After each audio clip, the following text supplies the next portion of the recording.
प्रश्न, ट्रेडल कहानी के आधार पर मनुष्य से मशीन बन जाने की त्रासदी पर टिप्पणी कीजिए। उत्तर नंबर 1, कहानी की शुरुआत ट्रेडल मशीन की गतिशीलता से होती है।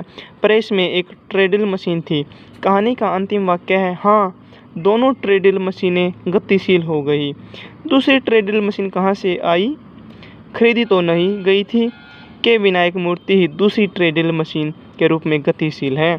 यह अंतिम वाक्य पाठक को अंदर से झकझोर कर रख देता है।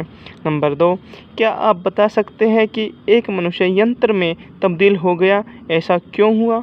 मनुष्य प्रेम, करुणा, सहानुभूति, सहृदयता, संवेदना आदि मानवीय भावों का आगार है, जबकि मशीन निर्जीव हुआ करती है।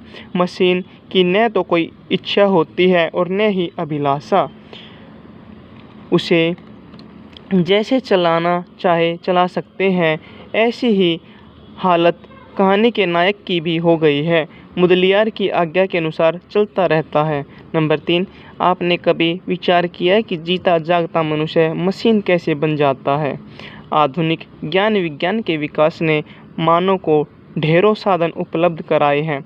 मनुष्य की सुख सुविधाओं के लिए आधुनिक साधनों की खोज हुई है, लेकिन ये किसे मालूम था कि आधुनिक साधन मनुष्य को अपने कब्जे में करके अपना दास बना लेंगे, मनुष्यता को नोच डालेंगे। इसका मूल कारण है पूंजीवादी सभ्यता। पूंजीवादी सभ्यता में सर्वोपरि होती है पूंजी। पूंजी के सामने सारे आत्मीय संबंध और मानवीय गुण बौने तथा ठिगने प्रतीत होते हैं। पूंजी के लिए एक भावों से भरा हुआ मनुष्य मशीन में तब्दील हो जाता है।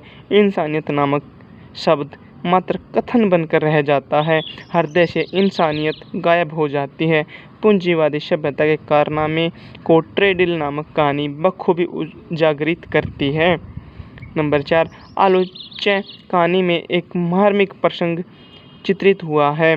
महीने भर के बाद अस्पताल से छुट्टी पाकर विनायक काम पर लौटता है। उस वक्त का कहानीकार वर्णन करता है, अंधेरी गुफा सरीखे छापे खाने में घुसकर उसने ट्रेडल देखी, केस देखा और स्टिक देखा, जिनसे उसका 1 महीने का वियोग हो गया था।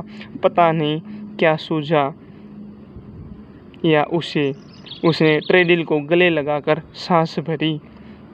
विनायक ट्रेडल को इस तरह गले लगाता है मानो वर्षों से बिछुड़े किसी अपने को आलिंगन कर रहा हो। इतनी बड़ी दुनिया में ट्रेडल ही उसका संगी